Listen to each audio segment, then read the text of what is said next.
Olá pessoal, me chamo David Pereira, eu estou professor no Departamento de Transportes do Centro de Tecnologia da Universidade Federal de Santa Maria, e essa é a primeira parte do novo módulo em que estamos entrando, cujo objetivo é investigarmos e entendermos um pouco mais a respeito dos defeitos de pavimentos asfálticos.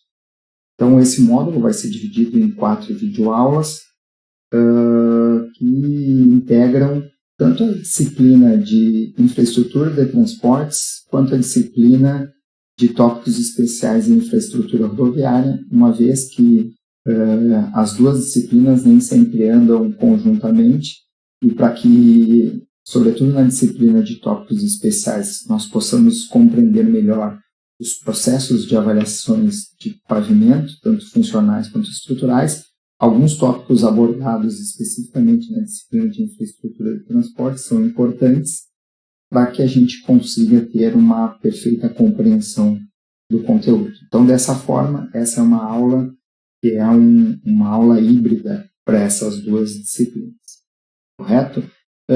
Em relação às referências bibliográficas necessárias à complementação do conteúdo que eu vou passar nessa videoaula, nós temos no DENIT uma norma específica relativa à terminologia de defeitos, que é essa que eu aponto aqui. Nós temos também um livro do professor Balbo, de 1997, que fala a respeito deste assunto e sobre a avaliação de pavimentos. O livro aquele da Petrobras, que foi escrito por 4 professores expoentes da nossa área, tendo como primeira autora a professora Liede Bernucci, de 2006, o livro do professor Balbo, de 2007, também sobre pavimentos asfálticos, e o livro do Pinto Kreuzer, de 2010. Então, essas são as referências que, basicamente, vocês vão extrair detalhes importantes para complementar aquilo que a gente vai ver hoje nessa videoaula. Também é interessante lembrar que nós vamos ver nessa primeira parte apenas as fendas e fissuras, e conforme eu vou mostrar logo na sequência, nós temos pelo DENIT, por aquela norma de terminologia de defeitos em pavimentos flexíveis e semi-rígidos, 2 grandes agrupamentos de defeitos. O primeiro agrupamento é do tipo fendas, certo? E o segundo agrupamento, conforme eu mostro aqui, é chamado como outros, né? Então, nós temos lá os afundamentos plásticos, ondulações, escorregamento, exudação, desgastes, panelas e os próprios remendos dos pavimentos. Tudo isso vai ser abordado adequadamente em cada uma dessas 4 partes integrantes desse grupo de defeitos de pavimentos asfálticos, tá bom? Uma coisa que eu queria que vocês prestassem atenção e depois pegassem a norma é em termos de codificação. Certo? O que significa essas codificações? O que significam essas codificações? Por exemplo, o que significa esse J? Né? Então, nós temos aqui a classificação das fendas, que é o objeto dessa primeira parte, que podem ser, então, fendas ou fissuras, são sinônimos na prática. Alguns ainda chamam de trincas, como o próprio método aqui, como a própria terminologia elenca. E nós temos esse agrupamento de 2 formas. Todas aquelas fissuras, eu prefiro usar o termo fissura, relativas ao processo de degradação por fadiga de uma das camadas do pavimento. No caso de pavimento semirrígido, ela pode ser advinda lá da base cimentada. E no caso de pavimentos asfálticos, sob materiais granulares, do próprio revestimento. Então, são as fissuras relativas às degradações por fadiga, nesses materiais que são passíveis de degradação por fadiga. E as outras fendas não atribuídas a esse fenômeno de fadiga, certo? Elas podem ser isoladas, conforme vocês observam. Elas podem ser transversais, longitudinais ou, no caso delas, interligadas, a gente chama de mapeadas ou em jacaré, em couro de jacaré. E essa aqui é a codificação que eu gostaria que vocês prestassem atenção. Porque, sobretudo, quem for estudar na disciplina, talvez não de infra, em infra a gente vai estudar de uma maneira mais superficial, mas de maneira mais aprofundada na disciplina de tópicos, nós vamos precisar, para avaliar o IgG e o LVC, levantamento visual contínuo, e o IgG é índice de gravidade global do pavimento, nós vamos precisar preencher tabelas em campo que apresentam os defeitos não por sua nomenclatura por extenso, mas a partir dessas codificações, tanto para esse agrupamento que eu mostro aqui, quanto para o agrupamento chamado de outros defeitos. Então, o que é o EX? É a exudação, algo que nós vamos ver nas próximas videoaulas, certo? O método ele também coloca como que a gente pode, num croquis, desenhar de uma maneira apropriada esses elementos, né? Então, o que é isso aqui? São trincas em bloco, é assim que a gente representa, uma fissura longitudinal dessa maneira, uma transversal dessa maneira, fissuras interligadas por jacaré dessa maneira, e os defeitos que vão ser alvo das próximas videoaulas, tem aqui a forma de colocar isso num desenho esquemático da onde os defeitos estão se encontrando no pavimento. Bom, então nós começamos e nós vamos tentar abordar esse conteúdo apresentando algumas figuras demonstrativas desses defeitos. Depois nós vamos compreender um pouquinho melhor por que eles ocorrem, quais são as suas possíveis gêneses ou origens e alguns aspectos relativos a como corrigir esse problema no campo. E o primeiro agrupamento que nós temos são de fissuras transversais. Observem essas fissuras transversais aqui, ó. É disso que nós estamos trabalhando, tá bom? Essas fissuras podem ter como possíveis causas a retração térmica do concreto asfáltico ou da base cimentada.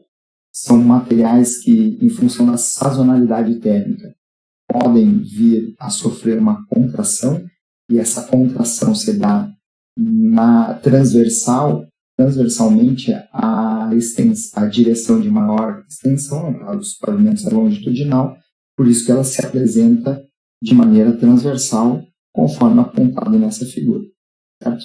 Mas isso ocorre, essa retração térmica, em condições extremamente severas, em termos de amplitude térmica entre o verão e o inverno, o que não é bem o caso, por exemplo, aqui do Brasil.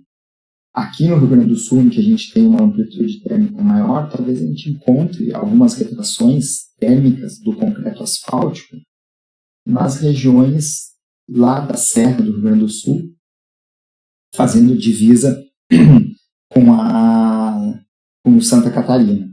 Ou lá no extremo sul do Rio Grande do Sul, que vai lá para o lado de Jaguarão, assim, pode ser que identifique algumas condições relativas a essa. Não é muito comum. Essas fissuras transversais também podem ser função de uma reflexão de fissuras da base cimentada que se retraiu plasticamente ou hidraulicamente, que é uma característica nata dos materiais cimentados, e essa fissura ela se reflete diretamente para o concreto asfáltico que foi assentado sobre elas.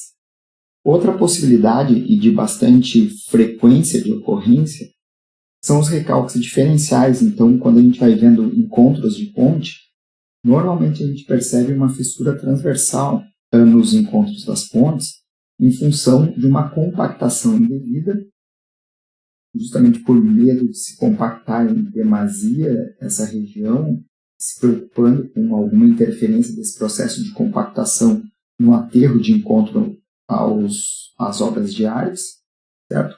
Ou mesmo sobre uma camada, sobre as camadas que foram colocadas acima de um bueiro de travessia de Talweg, né, os bueiros transversais, em que a gente, ao compactar esse material que vai acima do bueiro, fica, de certa forma, reticente em fazer essa compactação adequada, e o tráfego, ao longo do tempo, vai se encarregando de fazer a densificação maior dessas camadas.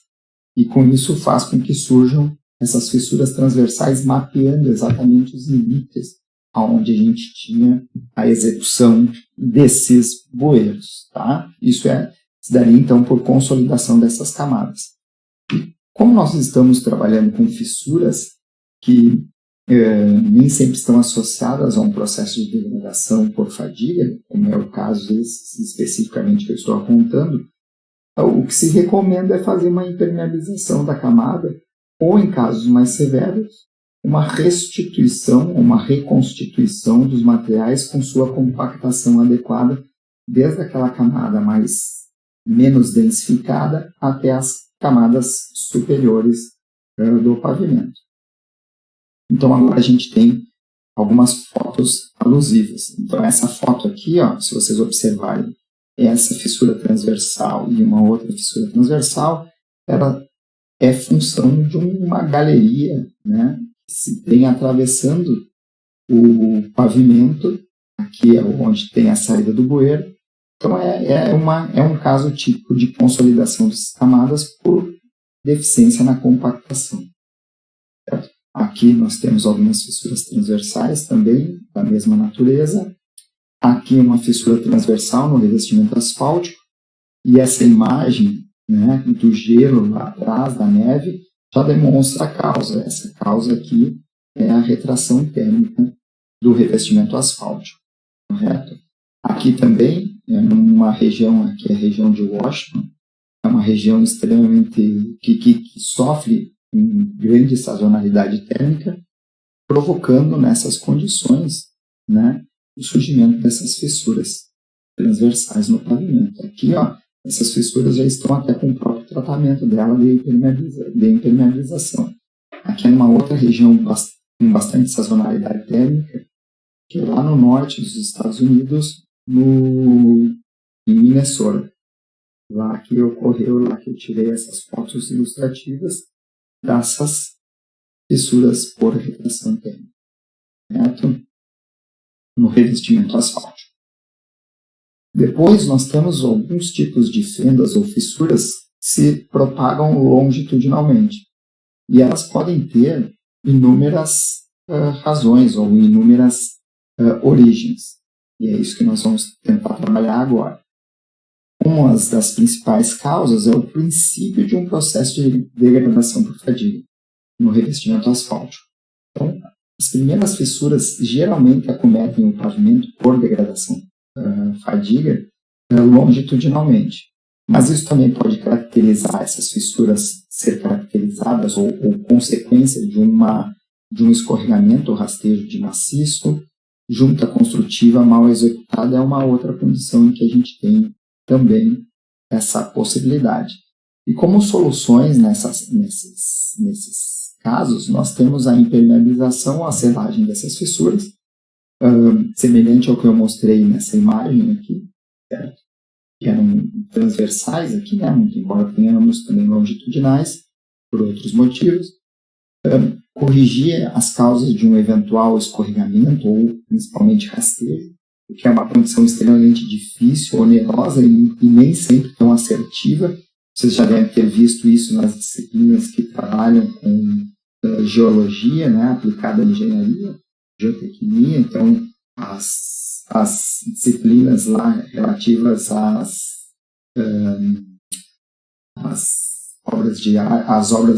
obras de terra, né? Então, isso vocês podem já ter tido essa experiência anterior. E a gente também tem que atentar durante a execução das juntas construtivas para tentar evitar ao máximo a presença dessas fissuras longitudinais. Esse aqui é um caso típico, pessoal, de rastejo. Observem que essas fissuras elas estão próximo ao centro da faixa de rolagem, o que poderia, logo no início, dar uma impressão de ser uma junta construtiva mal executada, mas ela também está aqui, próximo a uma trilha. Lá ela já está, inclusive, selada. E se a gente olha o acostamento da mesma região, a gente tem a mesma condição. Se a gente olhasse de uma maneira mais ampla essas fissuras, nós iríamos perceber que elas são, na verdade, em formato de meia-lua, mais ou menos como eu aponto aqui na tela para vocês. Certo? Isso decorre do rastejo. Essa aqui é uma região mais alta e toda essa estrutura, esse maciço todo, está escorregando em função dessa movimentação lenta de terra que a gente tem aqui. Como não é algo preocupante para uma rodovia, a gente tem que ir solucionando o problema, selando essas fissuras, evitando a percolação da água e o que a água poderia trazer de reflexo bastante deletério para o nosso pavimento. É isso que a gente faz geralmente, sobretudo com essas origens, né, de rastejo. Aqui é uma junta construtiva, pessoal, já é uma condição diferente. Quando é que ocorre esse problema? Quando a gente está executando a camada asfáltica, vamos imaginar aqui, no caso, exemplificando para vocês, de um reforço de pavimento. Observem que se a gente tem aqui a vírgula acabadora, e se a gente não tiver a preocupação de, num primeiro momento, como esse colaborador está fazendo aqui, usando uma espécie de enxada, né, um castelo, e verticalizando essa junta aqui, essa verticalização da junta associada na execução do plano da faixa contrária com anterior pintura de ligação, inclusive pintando essa junta longitudinal aqui, fazendo a pintura de ligação, inclusive nessa porção, se a gente não tiver esses cuidados, é possível que a gente tenha um problema de junta construtiva. E nessa condição aqui, em que eu verticalizo, executo a pintura de ligação oposta, e não esquecendo de ter um bico espargidor direcionado para essa junta verticalizada, é uma condição em que possivelmente eu não vou ter o problema de junta construtiva.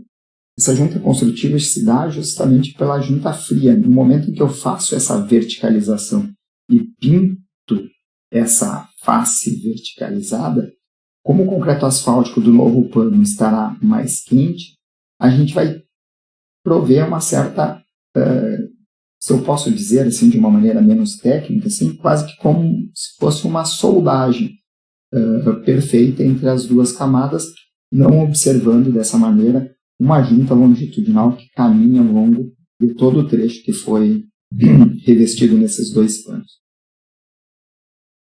Um outro tipo de fissura que a gente tem é o que nós chamamos de fissura em bloco.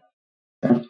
Observem essa referência aqui. Essa referência antigamente era vendida, assim, a gente encontrava para ter uma referência de tamanho do defeito em que a gente está analisando. Isso é sempre importante.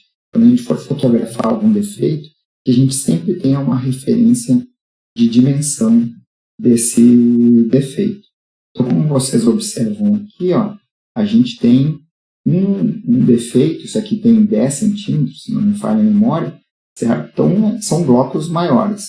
E essas fissuras em bloco aqui, nós podemos associar à existência de um processo de degradação por fadiga das bases cimentadas, bastante avançado, certo?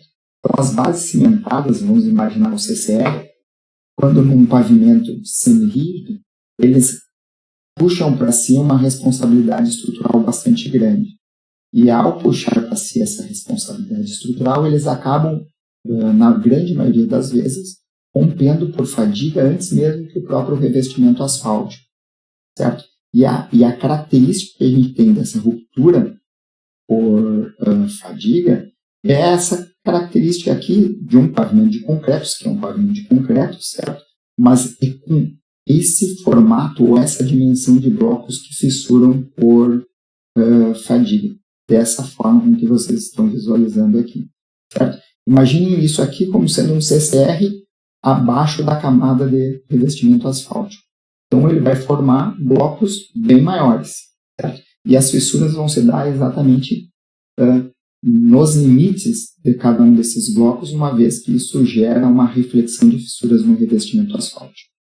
E a solução que a gente tem é impermeabilizar isso tanto quanto possível. Geralmente isso não é suficiente, mas o que a gente tem que fazer é projetar um reforço estrutural, né? E, eventualmente, com o emprego de sistema anti-reflexão de fissuras, para que a gente não simplesmente retire o revestimento asfáltico, uma vez que a origem é o que temos abaixo, que é a base cimentada fadigada. Outro detalhe importante é que essa base ela não vai trabalhar mais de maneira monolítica, né, como a gente tinha imaginado no caso de dimensionarmos um pavimento semi-rígido. Então, o módulo de resiliência dessa camada cai bastante e essa restauração, esse reforço estrutural do pavimento tem que levar em consideração que aquele material não é um material mais íntegro. Ele é um material que muitas vezes caminha o seu módulo de resiliência para uma condição muito semelhante à de uma base granular. Então, não mais aquela base mais rígida de uma base de um material cimentado. Então, aqui é uma outra foto alusiva a essa condição, certo? Da reflexão das fissuras da base cimentada, fadigada, que refletiu para o revestimento asfáltico. Tá? Que eu já tinha mostrado essa figura. Essa é a condição que a gente tem, portanto.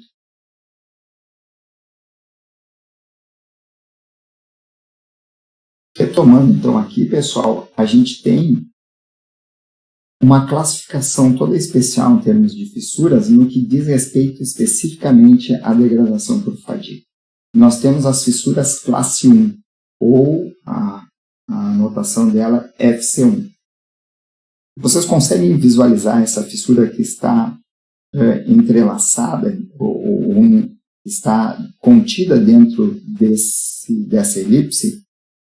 Não conseguem? Ó, eu vou passar minha ponteira exatamente onde a fissura está. Talvez, dando um pouquinho mais de zoom, a gente consiga verificar melhor essa fissura. Ó, uma fissura aparentemente longitudinal no pavimento, certo? Com abertura bem pequena. Isso é a característica primeira, assim, das fissuras classe 1, FC1, certo? O que são essas fissuras FC1? É um processo, é o primeiro estágio de degradação por fadiga do revestimento asfáltico.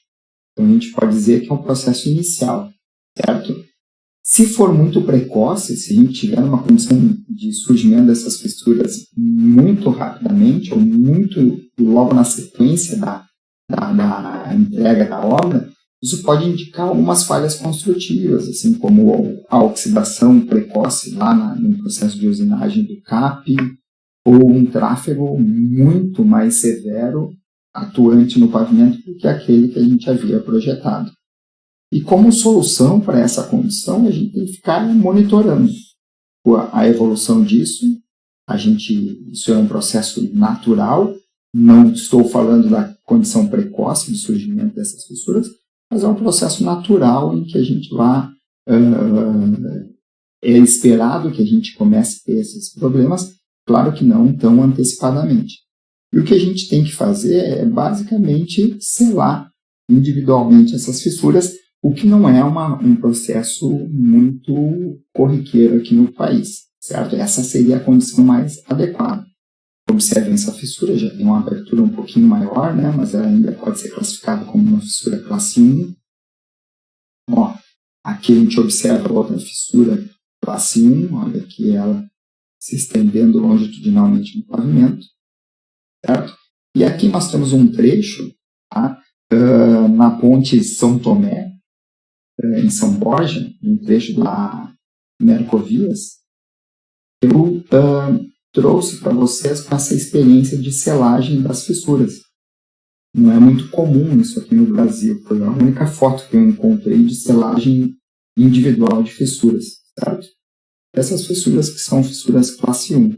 Só que a empresa que fez esse serviço era um pool de empresas na época em que eu fiz essa imagem, deve ser 2007, 2008, era um pool de empresas que detinham essa concessão desse trecho, que dá acesso à Ponte São Tomé em São Borja, composto por uma empresa argentina e outra empresa italiana. Esses dois países têm já, de maneira mais consolidada, essa rotina de selagem de fissuras, o que não é verdade aqui no Brasil, nem mesmo nas concessões rodoviárias. Certo? Depois que a gente tem o surgimento dessas fissuras isoladas, essas fissuras começam a se interligar. E como vocês podem visualizar aqui nessa foto, elas se interligam, mapeando toda a estrutura do pavimento, ou toda a faixa de rolagem. Por vezes a gente tem uma concentração maior nessas fissuras classe 2 nas trilhas ou nos trilhos de roda, nas trilhas de roda, tá? Na trilha de rodas. Então, a trilha externa e a trilha interna. Então, isso já caracteriza um processo mais evoluído de degradação por fadiga do revestimento asfáltico. Se muito precoce, isso a gente tem que ficar atento em relação às possíveis causas já apontadas anteriormente, mas o que a gente tem que fazer nessa condição é continuar monitorando, fazer selagem das fissuras, só que agora não mais a selagem contínua e linear. Agora nós precisamos lançar mão de algum tipo de alternativa que provenha essa selagem de maneira superficial. Geralmente a gente usa micro-revestimento asfáltico a frio ou lama asfáltica para essa condição, certo? E temos que preparar o bolso, quer seja o governo, né, os governos nas diferentes esferas, ou a gestão privada dessa malha viária, para fazer uma restauração de maior porte, uma intervenção de maior porte, correto? Então aqui a gente tem, olha só, aqui é um caso que eu exemplifiquei, citei para vocês, dessas fissuras interligadas mais presentes nas trilhas, na trilha de roda externa e na trilha de roda interna. Tá? Aqui tem um outro problema que na próxima videoaula, nas próximas videoaulas, creio eu, na última videoaula, na parte 4, nós vamos tratar, né, que é do bombeamento de finos. Tá? Mas esse bombeamento de finos, que deixa esbranquiçadas as fissuras, ó, permite uma imagem bem interessante, uma foto assim de vestibular, como a gente diria, certo? É bem interessante que dá para ver essas fissuras interligadas. Tá?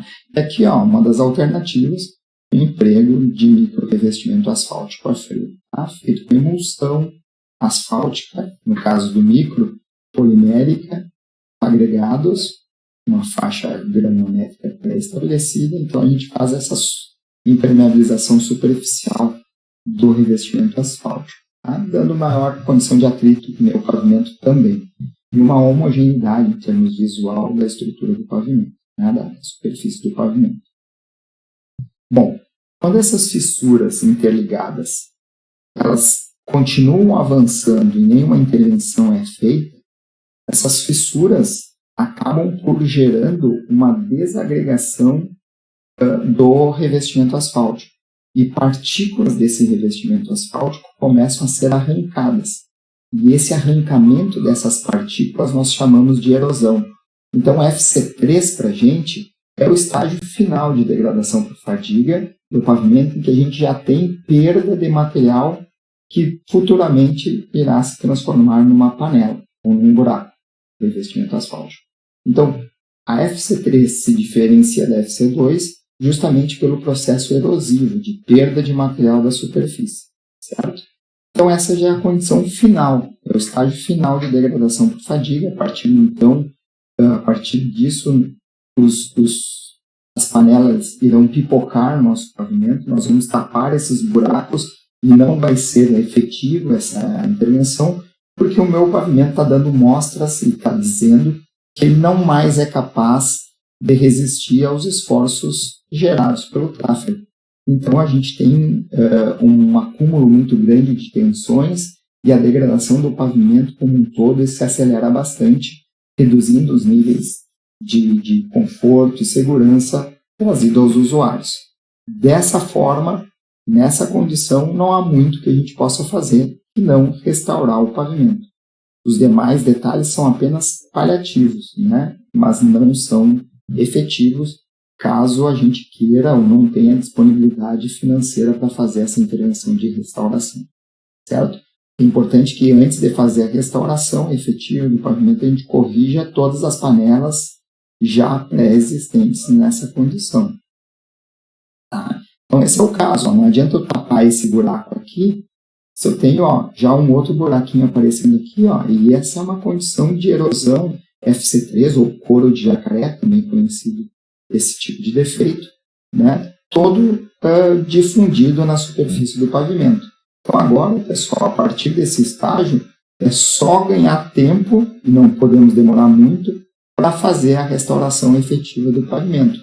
E um outro detalhe bastante importante nessa condição aqui é que a gente não pode demorar muito e em períodos chuvosos nós vamos ter muitas panelas pipocando, aparecendo, surgindo em todos os pontos no pavimento, certo?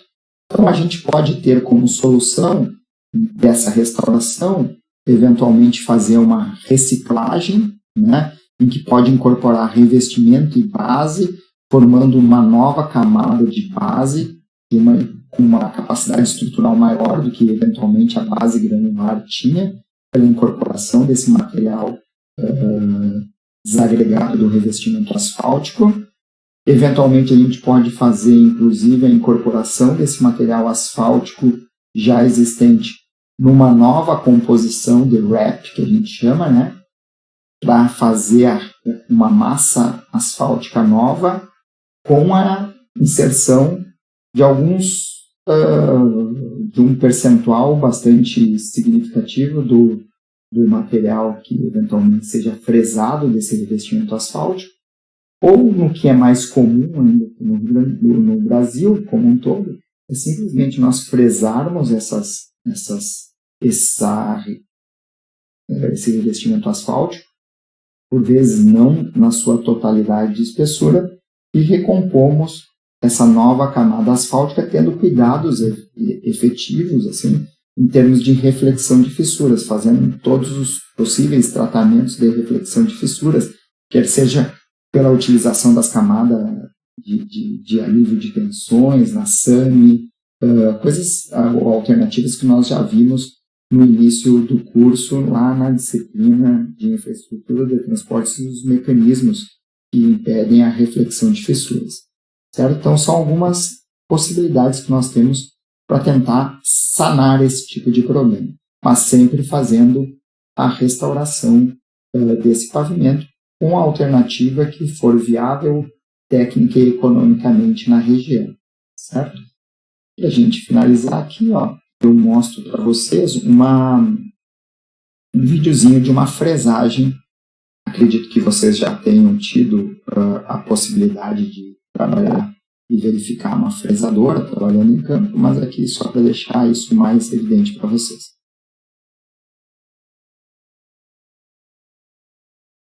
Então, ali ó, o caminhão basculante, a fresadora.